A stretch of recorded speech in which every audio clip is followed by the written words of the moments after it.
ESPN.com senior NFL insider KC Joyner joins us now on the Sports Bash to kind of break down that game, wild card weekend, and more on 97.3 ESPN. And KC, that kick is interesting because it could have been a closer kick. The Bears kind of elected to just say, look, we're fine right here. They threw that ball away on second down, and Matt Nagy was saying, good job, smart play.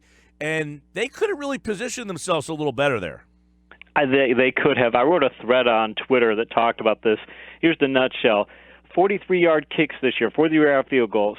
Kickers make 81% of them if they're kicking outdoors. That's this season. You go to a 35-yard field goal, just 8 yards further upfield, you make 95.8% of their kicks. Now, the Bears had time there instead of spiking and throwing that very low percentage pass to Miller, like 25 yards. They tried the fly route, and it just didn't work. Instead of doing those, if you took that time and had another play call and you could move the ball 8 yards closer, I bet Parkey makes that kick. But instead, a kicker they know is a low percentage kicker, they can go ahead and stick him out in a place where he's only going to make 4 out of 5. It was just very bad clock management by Chicago, adding to the fact they could have used a timeout and when the Eagles had the ball and saved themselves some time too. All right, so what were some of the other things that the Bears offense was having problems with? They're not a great offense to begin with, but why was the Eagles defense able to kind of – I was at no point worried when the Bears were on the field offensively. They couldn't – first thing they do, they couldn't run the football. We talked before about the Eagles – on defense, a lot of times they'll win the point of attack blocks, and then they'll give up big runs. And the concern is, okay, they've got Cohen. Howard's been doing better of late in that category, but they've got Cohen. They've got some guys who can do breakaway runs. But if you look at the Bears this season, they only got 40 yards rushing before first defensive contact in this game. That's their fourth lowest total of the year. So that was bad there.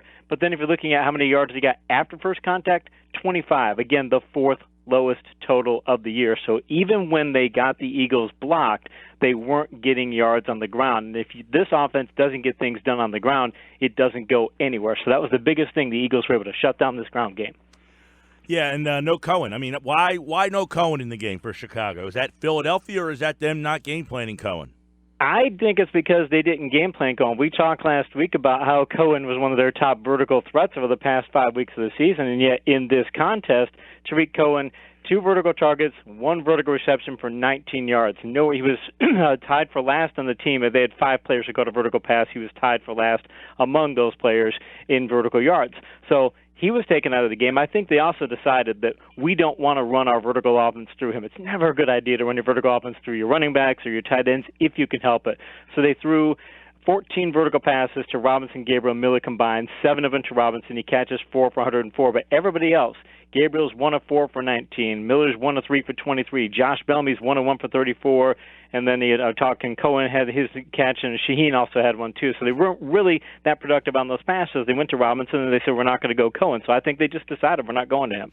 Yeah, a lot of things, and there's so many things in this game, so many layers in this game. They picked on Maddox, too. The second half, they went after Maddox a little bit here. They're going to have to fix that in the game against the Saints here. But overall, the Eagles' defense, I thought Bradham did a really good job. It almost looked like they were using him as a spy. It did, and the thing about Maddox, too, is that he started biting on the double move fakes later in the game, and because he got the near pick that got ruled incomplete because they only got the 1 foot in bounds. I think he wanted that pick again, and if you just coach him to say, look, we've been playing really well. If you don't give up those big plays, if you're not giving up those vertical passes, if you're playing back and just letting him catch underneath, stop trying to go for the pick. If they coach him up to do that, and he can play as well as he did the rest of the game, they don't have a problem with Maddox. They just got to get him to know when he needs to take chances and know when he doesn't.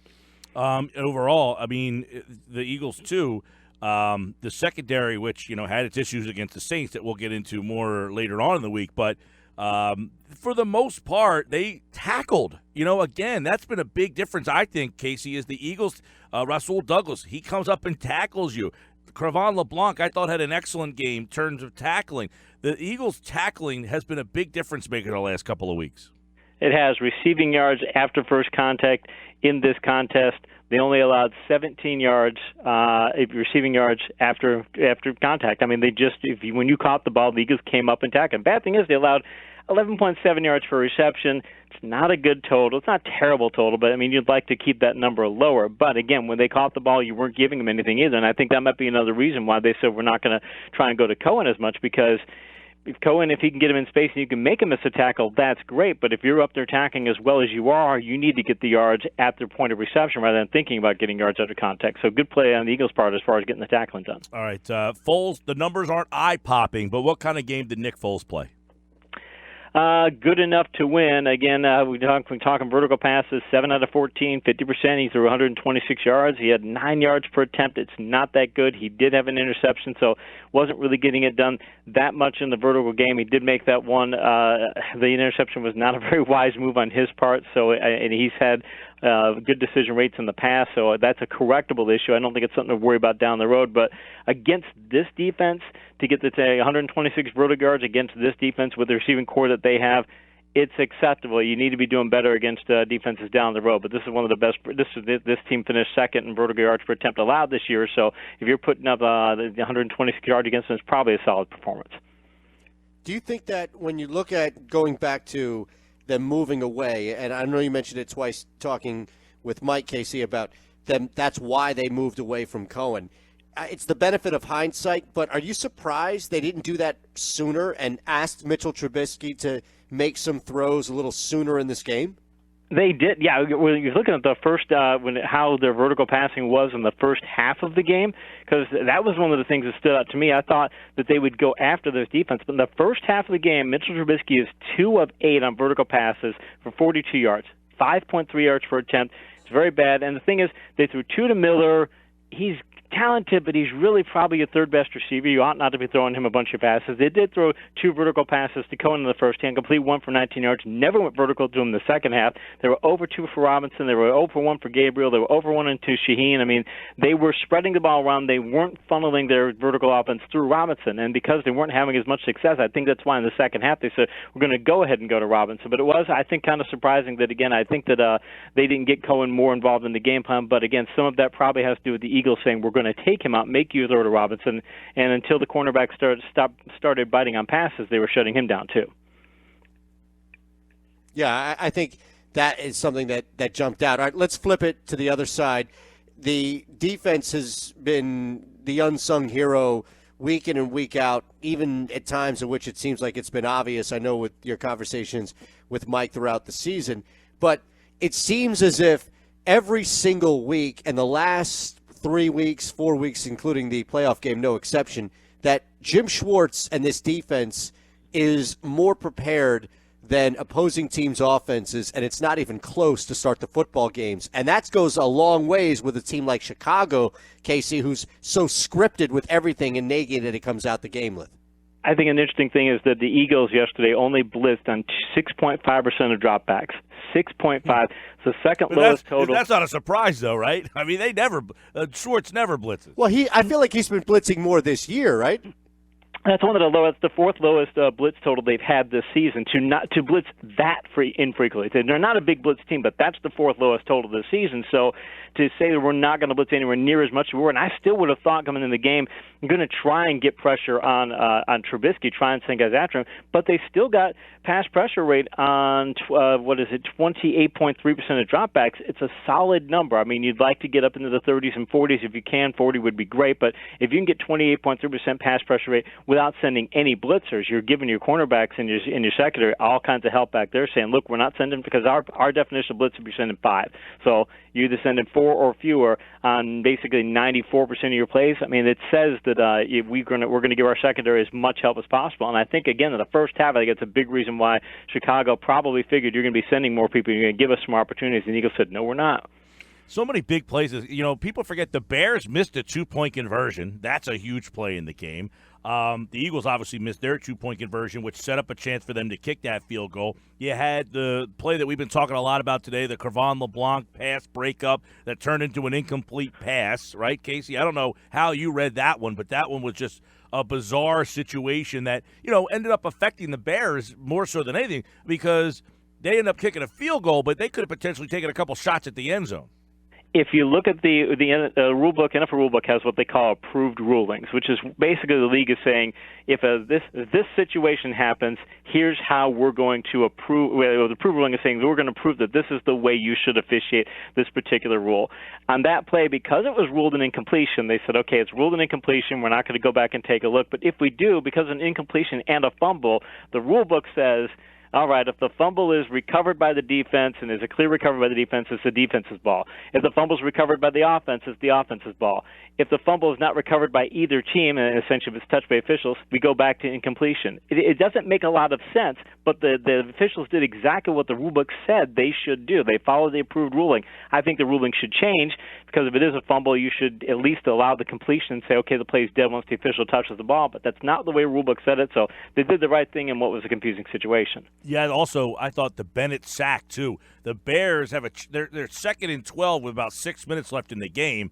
They're driving, and Bennett gets that sack that turns them into 3rd and 19. The Bears end up having to punt, and then the horrible punt. That was another thing that was not. Patrick O'Donnell, the only kid drafted as a punter in that draft class, a terrible punt, and that leads to the Eagles' touchdown, which, by the way, Goddard, he gets that big catch and ends up breaking the tackles. I mean, and then the Jeffrey on 3rd down, and then the fourth down play selection. What did you think of the Foles to Tate play? I thought the Foles to Tate play at the very end. It made me think what they would do if they had Callahan out there on the touchdown pass. They had I think it was McManus who was covering Tate. McManus is a backup. He's not that good. Callahan's been one of the best slot receivers in the league, or slot cornerbacks in the league this year. If they had him, is that a completed pass? Do you go there? You probably don't. But so it's the Eagles saying we've got a personnel advantage here. We've got an edge here. We've got somebody who's not that good in coverage, and we've got Tate who's fantastic on short passes. I thought it was a very good play, but it also speaks of if the Bears had their secondary at full strength, I think the Eagles have to go elsewhere, and maybe it turns out differently. KC Joyner, ESPN.com, NFL Insider. Who, by the way, Casey, 4-0 if memory serves from Friday's conversation that we had. I'm going back and going through your picks. I got them written here. I believe you had a 4-0 week. I did per NFL Pick Watch. There were only 3 people in national analysts out of the over 100 that they track who had a 4-0 record this week. So it was a very good week. Very fortunate, though, because obviously if that kick goes through and a couple of games could have turned other ways. But a very fortunate week. But sticking the neck on the Eagles was the big one because only 16% of people picked the Eagles to win. Which I was surprised by. I felt the Eagles were just flat out the better team. Now, but even though the score was close, the Eagles could have won that game, I thought they left opportunities on the field. If you said who outplayed who, because a lot of times when I'm breaking down tape, if you're breaking on tape, you'll look and you'll start grading the team, and you'll at the end of the game you go, wow, this team actually played better. You might not even pay attention to the scoreboard because you're just grading particular plays, and grading this game, it's looking like okay, the Eagles played the better game, and they did leave opportunities on the board. This is a game that easily could have gone more towards the Eagles' direction. I still didn't understand it either. That the Eagles had been playing so much better of late. Their offense had changed to Foles under center. The Bears were a limited club. There were a lot of things that they did well, but a lot of things they don't do quite as well, and it's like I could see more path to victory for Philadelphia, even though I saw a clear path to victory for Chicago. I just thought, hey, the Eagles are playing better. I don't understand why the national press didn't see it. All right, a couple quick hits on the NFL wildcard weekend. Indy beat Houston. The wildcard home teams were 1-3. Houston could not get it done at home. Why do the Texans keep falling short? Texans keep falling short in part because they don't have a real good offensive line. They're facing one of the best front sevens in the league, and that's a big disadvantage for their offense. Plus, also, Hopkins got hurt. They have to improve up front if they want to go toe-to-toe with Indianapolis down the road, because Indianapolis has one of the best offensive lines and one of the best front sevens in football, and the Texans are going to need to improve both areas so they won't keep up. All right, Indianapolis, are they a true threat? Yes, absolutely are a true threat. They're great in the front seven on both sides of the ball, or they're great on the line of scrimmage on both sides of the ball. They've got a terrific backfield. They've got a deep receiving core. They've got luck. I mean, there's a number of things. This is a team I could easily see them making it to the Super Bowl. Seattle goes to Dallas. They lose their kicker. Does that affect the game, or is Dallas the better team? Dallas is a better team, but if they have the kicker, it does, because when you're playing the kind of football that Seattle's playing, it's grinded out. It's a certain type of game plan. You can't afford to lose something like that. A long-range kicker should be able to hit some big kicks for you. I thought it was a big disadvantage for them. But Seattle also doesn't play as well on the road, and as good as their offensive line is playing, it's not a great offensive line. It's still only a good one, and Dallas's front seven was able to really control the running game more than Seattle was used to because of that. What side were you on yesterday, Flacco or stick with Lamar Jackson?